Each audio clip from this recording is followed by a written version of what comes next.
So after Henry successfully made peace with the Welsh, Rhys, son of Griffith, actually wanted to continue warfare against Henry and drive the invader out and push him all the way back.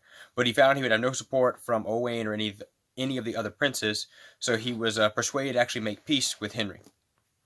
So he met with Henry, he made peace with him, and Henry told him he would give him a large plot of land, a big old cantrith of land. But the thing that made Rhys so upset was when Henry did indeed give it to him.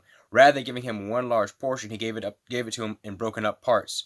So that Rhys was not satisfied with that, but he bided his time and waited for Henry to leave the country. He waited for the main leader to be gone, and then he began to attack Cardigan. And he inflicted very heavy losses on the Normans there. Like I said, the Welsh were very adept in their border warfare. They were used to siege and counter siege, and this was their turf. So he inflicted some heavy losses and took some castles.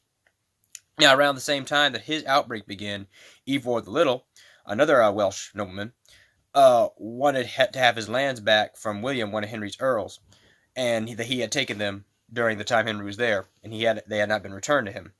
And by a lot of the codes of chivalry, I'm pretty sure the Welsh felt the earls were entitled to get their lands back. They were not given to him, so he made a daring night attack on the castle of Cardiff. And the castle of Cardiff was it was a formidable fortress. It had 120 men at arms, plus bowmen and archers to protect it.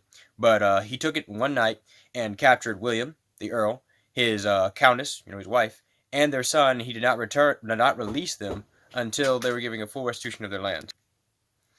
Meanwhile, Rhys, who was happy with success, moved and attacked Carmarthen, and laid siege to one of the castles there. Henry, at this time, was preparing to go and lead an expedition to France to fight over his land once again. That Henry had spent a lot of time struggling to his lands in France, but that's a story for another day. He sent the Earls of Gloucester to go and deal with Rhys, and they succeed in relieving the place that he was sieging, and convince him to make peace with Henry yet again. And when Henry left the country during this year, it was in such a state of warfare that he had to gather another army and go once again out there to continue to fight Rhys, because warfare continued. Peace was there just for a short time, and Rhys once again started warfare against open conflict against Henry. So Henry led his army up, and Rhys avoided a pitched battle with him. He refused to, fight on Henry's terms. He just kept retreating. Henry went through Carmarthen. He went to right around Gloucester. He went, all over Wales trying to catch him. And the thing that happened, interesting thing that happened on this expedition was Henry came to this ancient river fjord, and there was an old Welsh legend, an old Welsh tale, that said, a daring man with a freckled face who crosses this fjord would foreshadow the defeat of the Welsh. And Henry was red-headed, daring, bold, and had freckles on his face. And so he came up near the newer stream, and the Welsh who were watching to wait and see what he would do let out the blares of their trumpets to attack.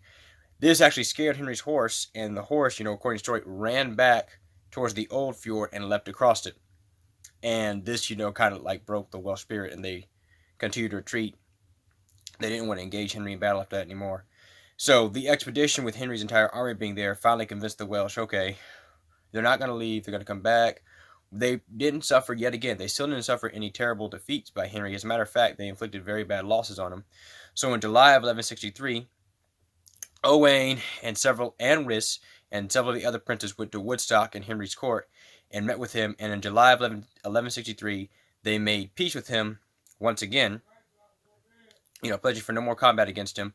And this time, Henry sent back one of his own knights to go and examine the country of Wales and judge what state it was in before deciding what to do next.